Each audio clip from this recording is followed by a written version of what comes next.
Hello everyone, I'm here, and welcome back to WUCHANG Fallen Feathers. This time around, we'll be going through the Longsword skill tree and showing you everything that you get with that particular tree. Um, so yeah, let's get started. So, if we go into the bottom left here, you start the tree for longswords. Longswords are the weapon type that you start out with. It's the first weapon that you get in the game. And to summarize it, it is basically the all-arounder um, weapon type, right? You get a little bit of everything of the previous weapon types that we've gone over, but there's not, I don't want to say there's not anything that makes it stand out itself, but you pretty much get everything from all the other weapon types, plus a couple of things that are unique to longswords themselves, right? So when you first start out, they give you blink kick. This is your default discipline. Drop down low to launch a fierce kick. Use with skyborn might for greater potency. Basically, just like a big kick, right? Smaller enemies, it'll knock them down, and you can, press forward for an attack if you want to follow up, or you can use it as like a get off me boot move, and back off and recuperate, heal, use items, whatever it is you want to do. Then as we go down, we give Sword Saint. The second attack of a long sword light attack combo grants one stack of Skybar Might if it hits an enemy. Now, what's interesting about this, and I'm going to infer that this is true. I have not tested it, but it kind of just makes sense in my brain, right? I've noticed multiple times as I've used Longsword, which this has probably been the weapon that I've used the most out of all 5 weapon types. That if you have enemies that are kind of grouped together, right? Let's say like 2 enemies, and you're doing the combo and you hit the second strike. If the second strike hits both of the enemies, then you get a stack per enemy hit. Now, obviously, this has a cap to it because there have been times where I've hit like 3 or 4 enemies that have been grouped up at a time, yet I've only gotten like 2, right? So I think the cap might be 2, but that does mean that if you are able to hit 2 enemies with that second attack, you will get 2 stacks of Skyborn Might. So something to take into account as you're, adventuring through the world and engaging in combat. Over to the left, you have 1 level of +1 vitality. And then you have the first variant for Blink Kick. While at above 90% madness, Blink Kick restores stamina when used with Skyborn Might. Gives you a decent amount back. So any stamina that might have been lost while using it will be, I guess, some of it will be mitigated, right? So you won't use the full amount, right? You'll gain some of that back. And this also is good if you're using something like soft rust flowers or crimson lantern fruit, something like that. It just helps you with the stamina regeneration. Going over to the right, you have 1 level of +1 strength. Going up, you have variant 2 blink kick. Use with Skyborn Might to increase the potency of blink kick. Hurts more. Always a good thing to have if you're using it. Then going down, 1 level of +1 strength. 1 level of +5 strength. Then you have Wind Force. You can consume 1 stack of Skyborn Might to quickly strike with charged heavy longsword attacks, like every other weapon type we've done so far. Now, I will say with this one, it is kind of weird because, as you can see from the little video, she kind of strikes in front of her, right? So while she does still get um, the quick charge for the heavy attack, where it hits is based off of where she's facing the character herself, not where the camera's facing. So be warned that if you're trying to use this in, say, a boss fight to get and hit them with like a back attack. If they're really agile and they like to move around a lot, be careful using this because she will get stuck in animation, and if you're not facing the correct way or facing the way that they're dodging, left, right, wherever, she will whiff, and not only will it take your stamina, but you will be locked in animation, and that could be not so good for you, right? And then we have the split here, so we'll start by going to the left. You have 1 level plus 1 vitality. Going further left, you have your first strong blade node. This is for weapon ascension, so with this first one you can get up to +3. Going down from there, you have 3 levels of +1 vitality. Going to the left there, you have 1 level plus 1 vitality. Then going over, you have your first earnable discipline, sword counter. Raise your blade to block the enemy's attack. Block at the perfect moment to deflect the attack instead.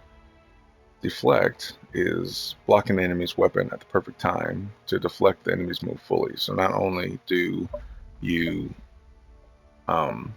basically parry the attack, but depending on the enemy that you parry, they may stagger back, giving you a small chance to press forward and engage in some kind of attack. Not all enemies will be deflect. Well, I don't want to say that. Will recoil. That's the word I was looking for. Will recoil after a parry. Sometimes you'll just parry, and you'll deflect the attack. You won't take any damage, but they still kind of get to continue. So it's almost like some enemies you'll do it to, and they'll recoil. You're +9. Other enemies you'll do it and it'll deflect, but they keep going. They're +9, right?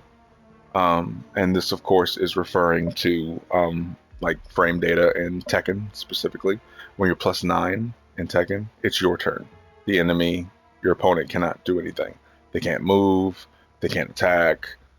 Even with the quickest attack, which is a jab in most cases, it's your turn. They have to respect whatever it is that you do next, basically. So some enemies you'll deflect. You're +9. They have to respect what you do for at least a little bit of time. Other times you'll deflect. They won't recoil. They're +9. You have to respect whatever comes next for them. And there also is a bit of a recovery animation after you do it as well. So if they don't recoil, you're kind of stuck in that for a little bit. And if whatever attack they're doing is multiple hits, or they do a hit and then recover fast enough to get another hit in within that little space, well, then you're just gonna have to tank that hit. And depending on if it does enough, I guess you could say enough poise damage to you, you very well may get stun locked and have to hold the whole thing, right? So good to use if you want to completely mitigate some damage and even be able to press forward depending on the enemy. But use with caution. Learn your enemies and their movesets, what can be and cannot be parried and deflected properly. And you should be okay after that. Going up to variant 1, deflect enemy attacks with sword counters to expose their vulnerability even further. This has to do with the circular vulnerability bar that's in the middle. It also has to do with there will be a little icon that pops up underneath their health, and it might give you an indication of something that you need to do next, or something that you need to a weakness that you might need to exploit further, whether that's they're weak to a certain type of physical damage or they're weak to a certain type of status ailment, something like that. It would be something that you need to take advantage of if you see it and if you have the means to do so. Variant 2, deflecting attacks with sword counter enables you to launch a counter attack. So normally you just kind of attack, or rather you just kind of parry, and then they either recoil or they don't, and then you kind of can decide what you want to do after the fact if you have enough time to do so, if you have enough stamina to do so. In this case, you can deflect and then immediately go into a counterattack. And so you kind of swap your recovery time for the recovery of the attack of the counterattack rather than the recovery of the action of parrying, right? Those are two separate recovery times. So if you have this and you launch a counterattack, even if you get hit, you still have more time to react after a counterattack than you do by just parrying and seeing what happens, whether they recoil or they don't, right? So that's pretty good. And then going down, you have 1 level of +1 strength, 3 levels of +1 feathering, 1 level of +1 feathering, 1 level of +5 feathering, 1 level of +1 feathering, 3 levels of +1 feathering, 1 level of +1 feathering. Going down, you have your second discipline, Corrosive Flurry. Strike with speed and precision. Rapid strikes can knock most foes back. Use your Skyborn Might for greater potency, causing corruption buildup, which is like poison, basically. If you're able to get that to proc, they'll have to deal with poison damage until that meter is done with, right? Until it disperses, and you don't have, and they don't, then you just build it up again. Variant 1, Corrosive Fury gains Crush when used with Skyborn Might. Crush breaks through an enemy's guard. So this is unique to this. I don't believe, even with like Axe, right? Like, I don't believe that there was any other weapon type that had any kind of weapon trait or discipline that imbued Crush upon a move that you could use, right? So I think that this is unique to Longsword specifically. But Crush breaks through your enemy's guard, so all those enemies with shields or anything like that, this is good to deal with them. If you don't want to have to get around them or force or bait them out to attack and hit them during their animation periods or any of that kind of stuff, right? Like recovery animation, I should say. It's good for that. And then Variant 2 enables you to chain the 5th attack of a Longsword Lightsword combo or Longsword combo after Corrosive Flurry's 2nd attack. So you would go straight into the last hit of a Lightsword attack, and you could just continue from there. You could back off from there. You're bound by the recovery of that last attack of a light attack combo, right? Which might be better than having to be bound by just this one's, right? Because animation recovery and all that different kind of stuff is important in a game like this, just simply because most times when enemies, bosses specifically, are done doing a move, they kind of just go into something else. And so if you need to be able to move or get out of the way, escape danger, heal, whatever, it's best to be in the most advantageous state that you can be in, where you don't have a lot of recovery and you can dodge back or attack or whatever, or deflect even, as you need to, depending on the situation and the enemy that you're facing, right? So this would be a good one to have, just so that you can circumvent some of that recovery time that you might have with this, right? And then going up and out, going down from the 3 levels of +1 vitality, you have 1 level of +1 strength, 1 level of +1 strength. Another weapon trait, Sword Savant. The 3rd attack of a Longsword light attack combo grants Clash. So 2nd attack, you'll get some Skyborn Might. 3rd attack, you'll Clash. And depending on the move, you'll either be +9 or they'll either be +9, right? But you're still mitigating some of that damage. So that's something that you might not have to worry about so much. And then going over to the right really quick, you have 1 level of +1 vitality. Going down, you have your 2nd node for Strong Blade. This can get you up to +6. Going back down from Sword Savant, you have 3 levels of +1 vitality. Going over, 1 level of +5 vitality. Going down, you have 1 level of +1 strength, 1 level of +1 strength, 1 level of +1 strength. Going to the right, 1 level of +5 strength. Going down, 1 level of +1 strength, 1 level of +1 vitality. And then going over, you have what would technically be your final, the 4th strong blade node. This is what would get you to +10.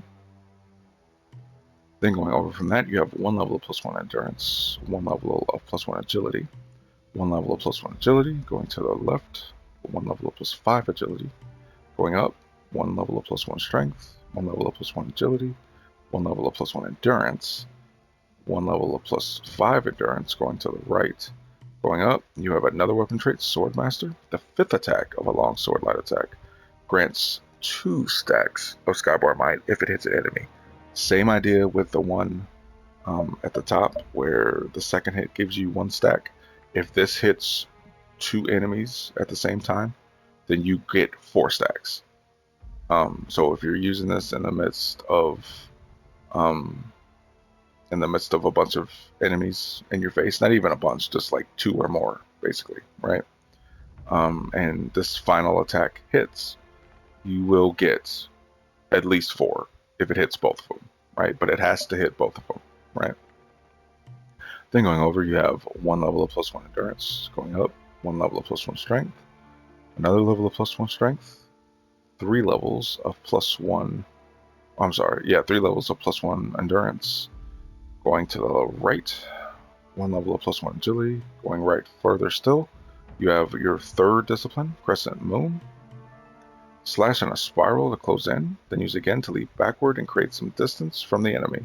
Time the backward leap right to also trigger Shimmer. Use for Skyborn Might for greater potency. So Shimmer is basically your perfect dodge.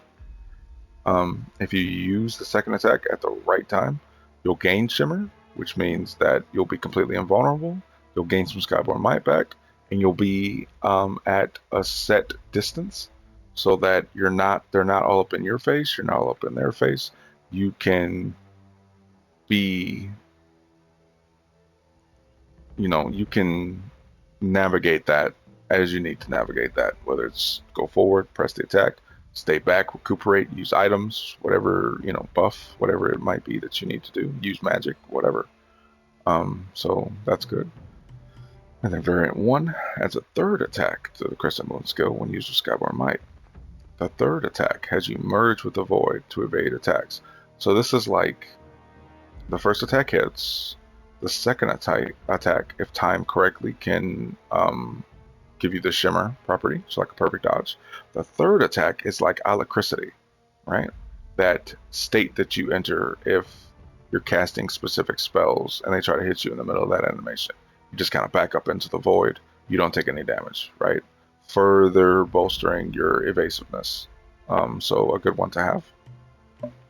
But also has to be used with Skyborn Might. If you don't have Skyborn Might, it will not work. Variant 2, while at above 90% madness, Crescent Mode inflicts burn buildup when used with Skyborn Might. So burn is a pretty common one. It's like the first status element that you get to buff your weapon with. Burn, when it procs, just consistently inflicts fire damage to them until the meter depletes, and then you kind of just start all over. So this is that same thing, just have to be at above 90% madness, and it will inflict burn when you use this discipline, right? Then going down from +1 agility, you have 3 levels of +1 agility, 1 level of +1 agility, 3 levels of +1 agility, 1 level of +5 agility. Going down, 1 level of +1 strength, 1 level of +1 strength, 3 levels of +1 strength. And then our 4th and final discipline, Crescent Arc. Step backward to quickly distance yourself from the enemy. Use at the opportune time to grant Shimmer. Use with Skyborn Might, or trigger Shimmer rather. Use with Skyborn Might for greater potency. So another evasive attack. If you're just too close to the enemy and you need to back off, but you don't have let's assume you don't have enough stamina, right? Not really enough stamina to back off. Or I'll take it a step further. Maybe your backdash does not give you as much distance as you would like. You could use this, and using it at the right time would be the same as perfect dodging out of the way, right? So that's good. Variant 1. As a second attack to the Crescent Heart skill, leap forward and strike in all directions, dealing high damage.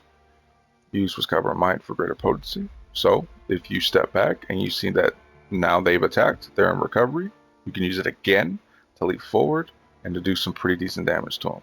This does damage by itself, but if you are buffed or have any benedictions that would boost the kind of damage that this does, you would also get the bonuses from that as well, right? And then variant 2 enables you to chain a light attack after Crescent Heart's first attack. So you could just go, instead of just immediately leaping forward, you can just go into the first attack of your light attack combo. And now you're bound by that attack's recovery, right? Which allows you to do whatever it is that you want to do. Press forward and attack, back up and recuperate, use spells, buff, heal, whatever, right?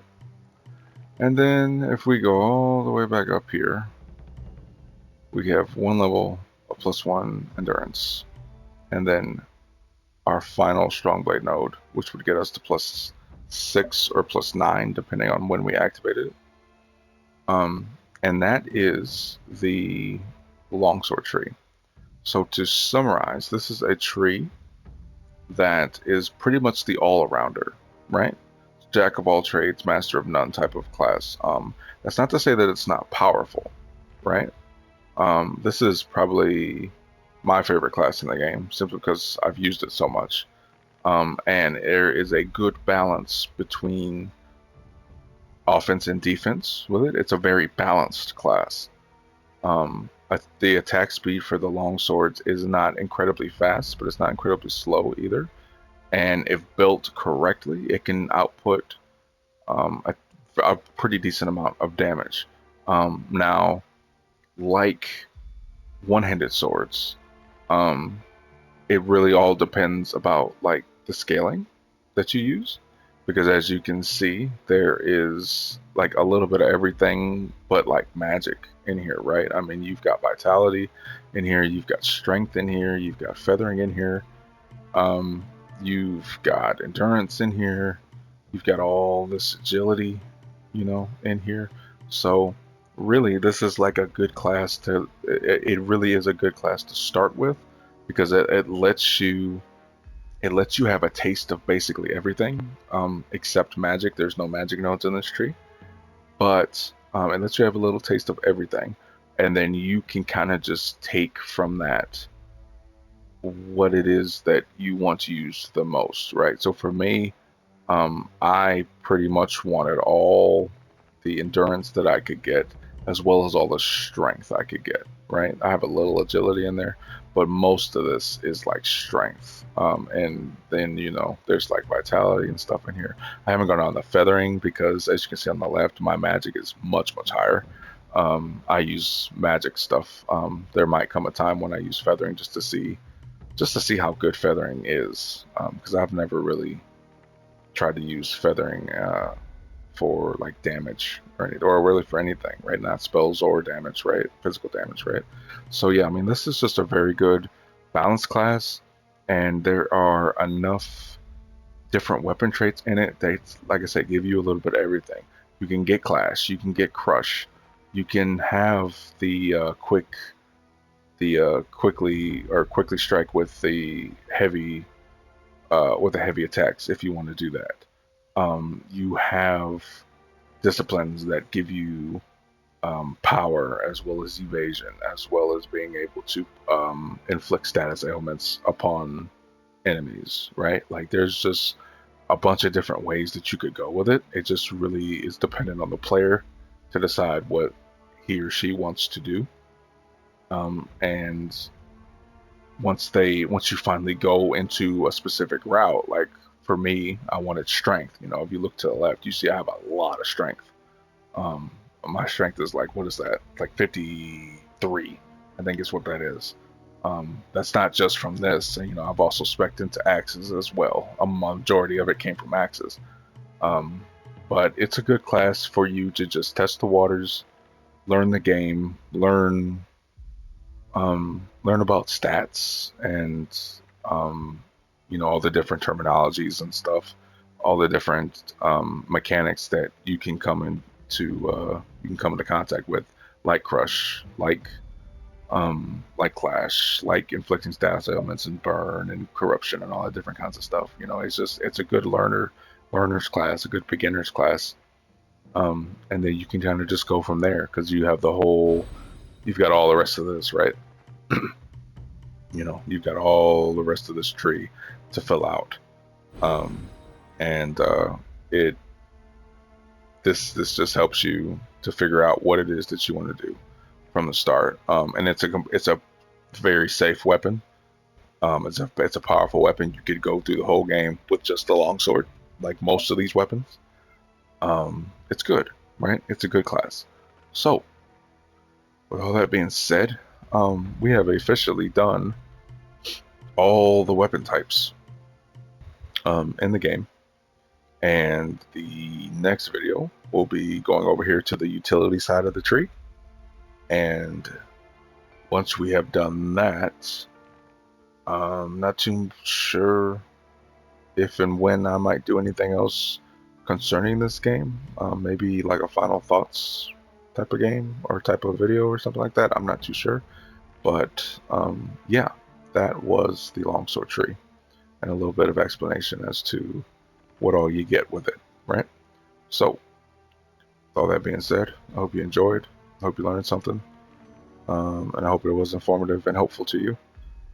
If you have any questions, any further questions about the longsword and the things that it can and cannot do, different mechanics, different terminology, anything at all, shoot me a comment and I will answer it to the best of my ability.